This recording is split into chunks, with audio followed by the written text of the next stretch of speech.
नमस्कार दोस्तों, स्वागत है आपका डैनलो में। आज बहुत ही आसान शब्दों में समझेंगे आर्टिकल 39 जो कि directive principles of state policy के अंदर आता है। As you know, directive principles के बारे में अगर बात करें तो इसमें सोशलिस्ट प्रिंसिपल, गांधीयन प्रिंसिपल्स और लिबरल इंटेलेक्चुअल प्रिंसिपल्स ये सारे कंसिस्ट करते हैं, जो कि अलग अलग आर्टिकल्स में कंसिस्ट करते हैं। कभी हम डिस्कस करेंगे अगर पूरे directive principle of state policy में, तो उसको एक एक करके डिस्कस करेंगे। खैर, अभी आर्टिकल 39 पे आते हैं। आर्टिकल 39 की अगर बात करें, आर्टिकल 39 क्या बात करता है?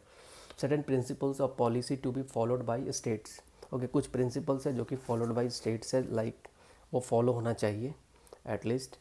कौन सा प्रिंसिपल्स है? Like the state shall in particular direct its policy towards securing. क्या सिक्योर करना है?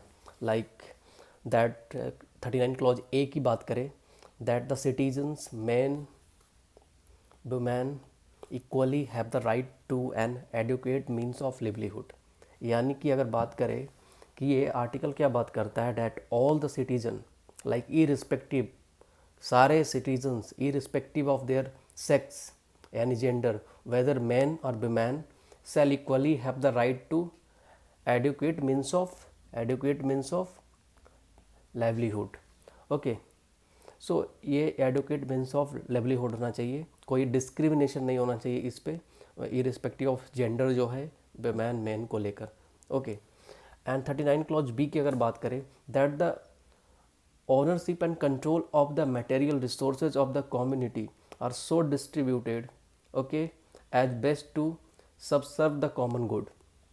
बेसिकली अगर 39 क्लॉज बी को इंटरप्रेट करें तो बात करता है, डैट मीन्स की that all the citizen, okay, that the resources and ownership of those resources and materials shall be distributed in such a way that it fulfill the common goal, कि common goal को fulfil करे, तो उस तरीके से distribute करे materials को, resources को।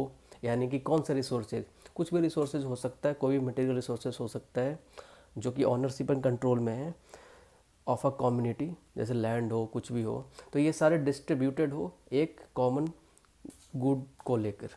ओके, एंड 39 क्लॉज सी की अगर बात करें, that the operation of the economic system does not result in the concentration of the wealth and means of production to the common detriment. अगर 39 clause 3 की बात करें यानी कि सी की बात करें, that the economic system shall be executed in such a way, कि इकोनॉमिक सिस्टम उस तरीके से एग्जीक्यूट हो, उस तरीके से कि वो कंसंट्रेशन ऑफ जो वेल्थ है या फिर मीन्स ऑफ प्रोडक्शन है वो कॉमन डेट्रीमेंट के साथ हो। ओके, 39 क्लॉज सी यह कहता है कि इकोनॉमिक सिस्टम को उस तरीके से एग्जीक्यूट करना है कि उसकी कंसंट्रेशन ऑफ वेल्थ जो होता है, कंसंट्रेशन ऑफ वेल्थ जो है, वो कंसंट्रेशन ऑफ वेल्थ यानी कि एक रिजल्ट हो एक तरीके से कॉमन डेट्रीमेंट के लिए, ये बात करता है। बेसिकली आर्टिकल 39 की बात करें तो आप कई बार आप लेटर ऑन बहुत सारे लेजिस्लेशन बने हैं, उसमें इस आर्टिकल का बहुत प्रयोग हुआ है। जैसे कि अगर बात करें, इसका मेन जो व्यू है लेजिस्लेशन कंसर्निंग आर्टिकल 39, कि कुछ ऐसे आर्टिकल्स हैं जो कि जिनके थ्रू ही बहुत सारे लेजिस्लेशन हमारे यहाँ आया है। सो आर्टिकल 39 एक बहुत ही ब्रॉड कॉन्सेप्ट है अगर डिटेल में समझे तो। जैसे मिनिमम वेजेस एक्ट अगर लेबर लॉ में देख ले, मिनिमम वेजेस एक्ट 1948, सो उसको अगर देखें तो ये कहाँ से आया कि मिनिमम वेजेस लेबर का राइट्स को लेकर है। द कोड ऑफ वेजेस, यानी कि जो लेबर लॉ की चीज़ें हैं वो इनमें हर चीज़ आएगा, क्योंकि ये सारे लेबर की बात करता है। जो फैक्ट्री में वर्कर काम कर रहा है, मेन वुमेन इक्वली उनको लाइवलीहुड वगैरह मिलना चाहिए, कंसंट्रेशन ऑफ वेल्थ जो भी चीज़ हो वो कॉमन एक डेट्रीमेंट के साथ हो, मटेरियल रिसोर्सेज जो कम्युनिटी को डिस्ट्रीब्यूट किया गया है वो एक कॉमन गुड के साथ हो, कोई भी प्रॉपर्टी हो, जैसे 39 क्लॉज बी बात करता है। तो वैसे ही अगर बात करें कि लेजिस्लेशन जो 39 आर्टिकल 39 के थ्रू आया, मिनिमम वेजेस एक्ट देख ले 1948 लेबर लॉ के अंदर, कोड ऑन वेजेस देख ले जो कि बात करता है एक वेजेस के ऊपर, या फिर बात कर ले bonded labour system evolution act 1976 की बात कर ले, या फिर द मैटरनिटी बेनिफिट एक्ट 1961 की बात कर ले, इक्वल रेमुनरेशन एक्ट 1976 की बात कर ले। ये सारे आर्टिकल 39 के एक ढांचा से ही आगे बना है जो कि सारे राइट्स के बारे में बात करता है सबके। Okay, that equal pay for equal work for both man and women, कि कोई डिस्क्रिमिनेशन नहीं होना चाहिए। 39 क्लॉज डी क्या कहता है कि equal pay for work for both man and women, की कोई डिस्क्रिमिनेशन नहीं होना चाहिए यहाँ पर on the basis of gender, कि पार्टिकुलर अगर फीमेल है तो उसको कम सैलरी मिलेगा और जो मेल है उसको ज़्यादा मिलेगा, ऐसा नहीं होना चाहिए। ओके 39 क्लॉज ई की बात करें, that the health and strength of the workers, ये क्या बात करता है 39 क्लॉज ई की बात अगर करें तो, that the health and strength of the workers man and women and the tender age of children are not abused, okay, and that citizens are not forced by the economic necessity to enter avocations unsuited to their age or strength।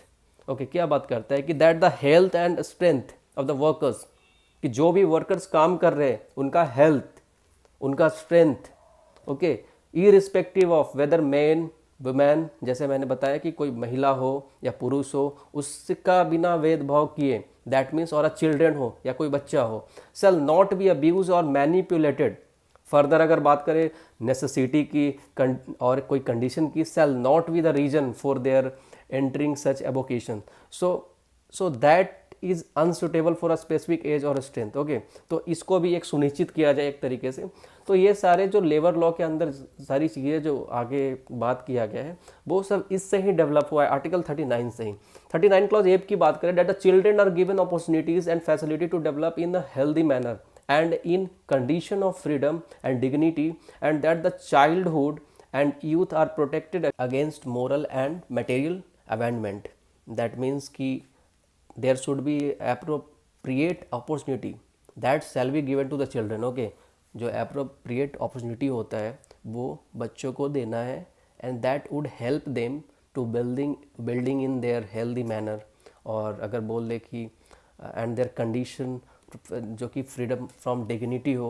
Okay so further अगर बात किया जाए इसमें कि childhood और youth को लेकर, सो उसको प्रोटेक्ट करना है उन जो एक्सप्लॉयटेशन होता है उनके अगेंस्ट, अगर मोरल या नैतिक तौर पे देख ले या फिर मटेरियल अबेंडमेंट पे देख ले। ओके सो ये बात करता है आर्टिकल 39। सो आर्टिकल 39 काफ़ी आसान है। आर्टिकल 39 बेसिकली एक तरीके से इसको जो लेबर का जो राइट है और एक तरीके से गवर्नमेंट अपने तरफ से भी कोशिश करती है कि एक तरीके से वेलफेयर सोसाइटी के लिए कि हेल्दी एंड वेल्दी सोसाइटी हो, जहाँ पे मैन वुमेन के बीच में डिस्क्रिमिनेशन ना हो, ना उनको कोई कहीं पे काम कर रहे हैं फैक्ट्रीज इंडस्ट्रीज़ में या फिर किसी भी जगह पे, तो उनको खास करके फैक्ट्रीज़ वगैरह में काम कर रहे हैं तो उनको एक तरीके से डिस्क्रिमिनेट ना किया जाए, और एक तरीके से जो रिसोर्सेज का जो डिस्ट्रीब्यूशन हो वो इक्वली हो। ओके 39 क्लॉज बी जैसे कि पढ़ा था आपने, मेडिकल रिसोर्सेज को इक्वली डिस्ट्रीब्यूट किया जाए या फिर ऑनरशिप हो, उसको डिस्ट्रीब्यूशन उसका इक्वली होना चाहिए। तो ये एक वेलफेयर सोसाइटी की बात करता है कि सबके पास बराबर का हक होना चाहिए, और होता है सबका बराबर का हक, इसीलिए सबको बराबर मिलना चाहिए। यहाँ पर ऐसा ना हो कि कोई अमीर ज़्यादा अमीर बन रहा है, कोई गरीब जो है वो और ज़्यादा गरीब बनते जा रहे हैं। तो इक्वली डिस्ट्रीब्यूशन होना बहुत ज़रूरी है। अगर बात करें गवर्नमेंट की कुछ स्कीम्स की तो वो भी बहुत आसान है। अगर गवर्नमेंट की स्कीम्स की बात करें तो गवर्नमेंट ने काफ़ी स्कीम्स अडॉप्ट किया है रिसेंटली, जैसे कि प्रधानमंत्री श्रम योगी मान धन योजना जो था वो भी एक तरीके से वेलफेयर स्कीम के लिए ही आया था। प्रधानमंत्री रोजगार प्रोत्साहन योजना की अगर बात कर ले, और अगर बात कर ले और भी स्कीम बहुत सारा है, राष्ट्रीय स्वास्थ्य बीमा योजना की अगर बात कर ले, गरीब कल्याण रोजगार योजना की बात कर ले, दीन दयाल उपाध्याय जो कि एक तरीके से वैसा करके कोई योजना है वो भी बात कर ले।